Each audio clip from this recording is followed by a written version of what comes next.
Chico, agora vamos a uma pergunta de um pastor evangélico que você deve conhecer porque ele é conhecido em todo o Brasil, comanda um rebanho de fiéis à sua religião de 1.500.000 pessoas aproximadamente. Trata-se do pastor Manuel de Melo. Ele próprio irá fazer a pergunta a você, que foi gravada pelo nosso VT. Carlos Xavier, meus cumprimentos.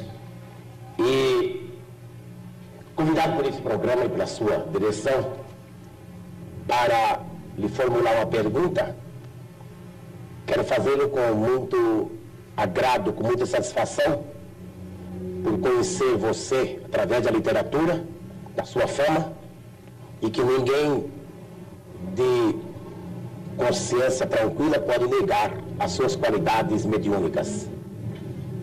Você, como uma das maiores autoridades espírita ou espiritualista deste país, para não dizer deste continente, por gentileza me responda a esta pergunta, que está sendo formulada em meu nome pessoal e em nome de toda a minha organização, isto é, de 1,5 milhão de fiéis que representam nesse país e de cerca de 4.000 pregadores que tenho a honra de liderar.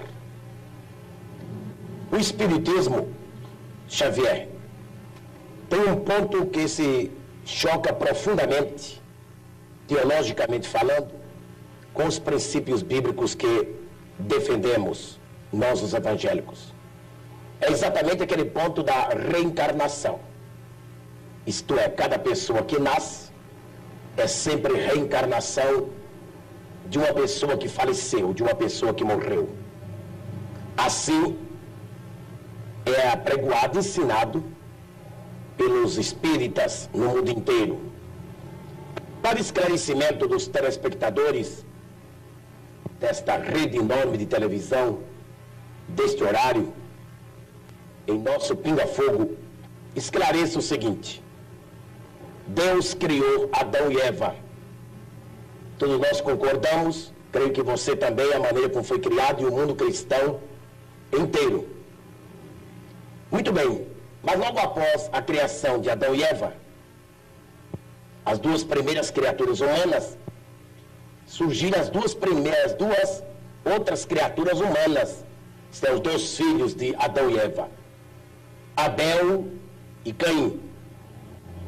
Você poderia, dentro da sistemática espiritualista, dentro da doutrina da reencarnação, você poderia dar, meu caro Xavier, uma explicação aceitável de onde vieram, qual a procedência de Caim e Abel, os dois primeiros filhos de Adão, isto é, pela ordem, a terceira e a quarta pessoa humana existente aqui na Terra? Responda-me. E eu gostaria que os milhões de telespectadores que assistem agora a você com tanta atenção, devido à fama do seu nome e as qualidades insofismáveis que você as tem, responda a procedência e como essas duas criaturas humanas vieram à Terra, Abel e Caim. É somente isto e muito obrigado. Ô Chico, a pergunta é um pouco longa, mas você entendeu bem, né? Entendi. Então...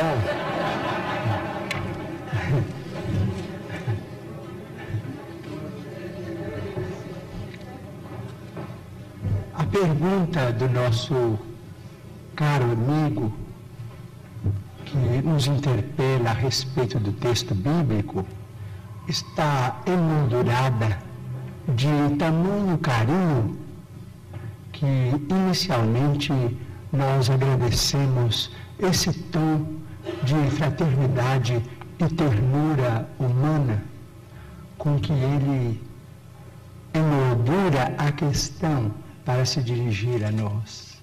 Muito obrigado ao nosso caro pastor evangélico, senhor Manuel de Melo, que nós todos admiramos como sendo o orientador desse grande e brilhante movimento que é Cristo para o Brasil.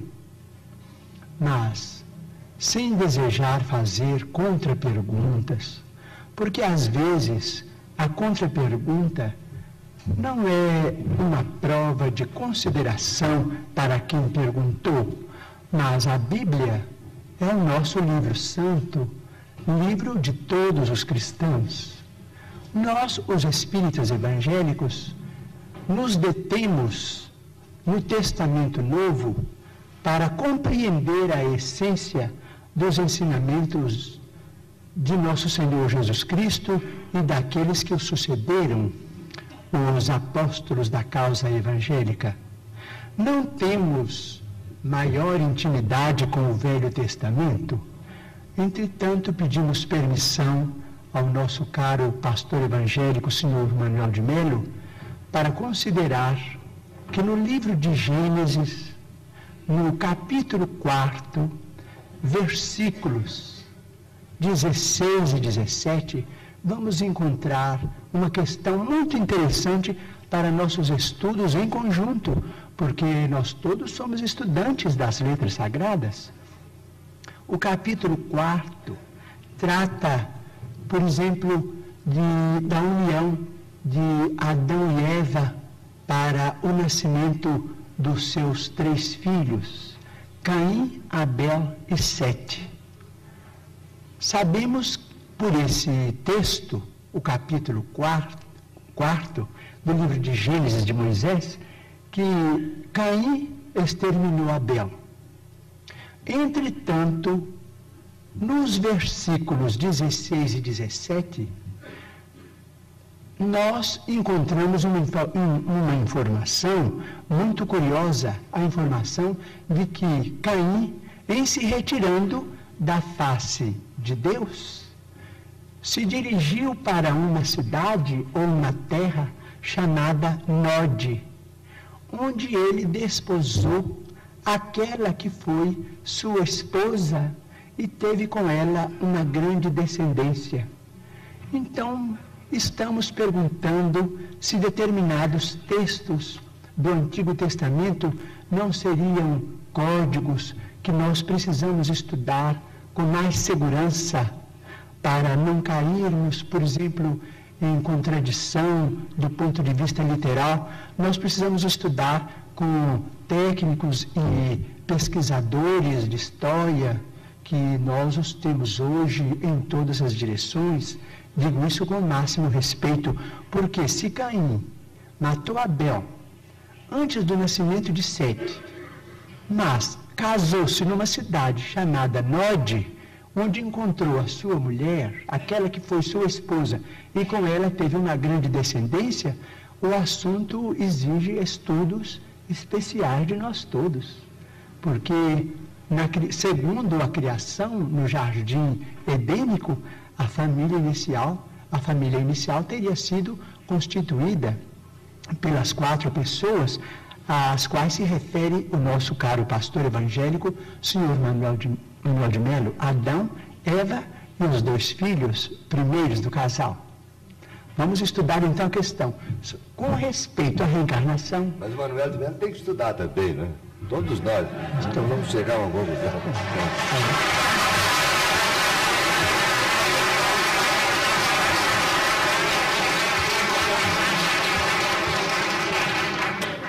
Bom, com respeito à reencarnação, posso dizer? Pode, Chico. Com respeito à reencarnação, nós, os espíritas, estamos diante de uma realidade inconteste para nós. Normalmente, na vida mediúnica, temos assistido, nestes quase 45 anos de espiritismo evangélico à luz dos princípios kardecianos, a desencarnações e reencarnações.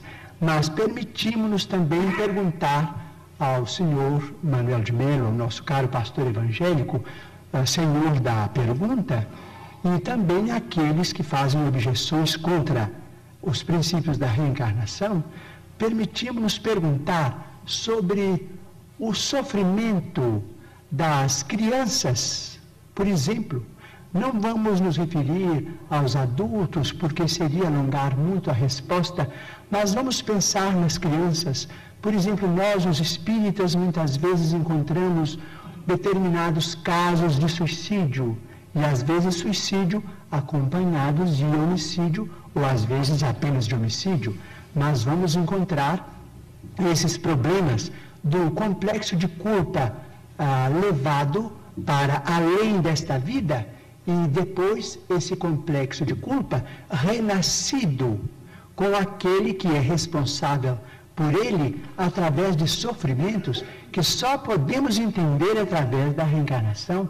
Por exemplo, muitas vezes temos encontrado, por exemplo, irmãos nossos suicidas que dispararam um tiro contra o coração e que voltam com a cardiopatia congênita ou com determinados fenômenos que a medicina classifica dentro da chamada tetralogia de Fallot. Nós vimos companheiros que quiseram morrer voluntariamente pelo enforcamento e que voltam com a paraplegia infantil, comumente chamada de enfermidade de Lytton.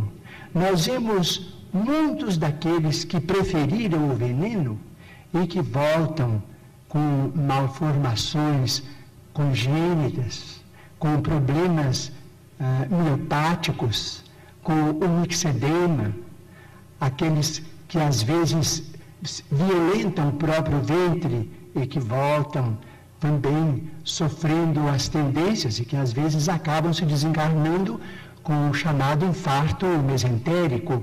Nós vemos, por exemplo, aqueles que preferiram morrer pelo afogamento para se retirarem da vida num ato de rebeldia contra as leis de Deus.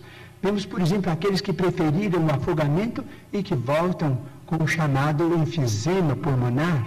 Aqueles que dispararam tiros no próprio crânio e que voltam com tantos fenômenos dolorosos, como, por exemplo, a idiotia, a acromegalia, quando o tiro, vamos dizer, quando o projétil alcança a hipófise, porque nós estamos em nosso corpo físico subordinado ao nosso corpo espiritual.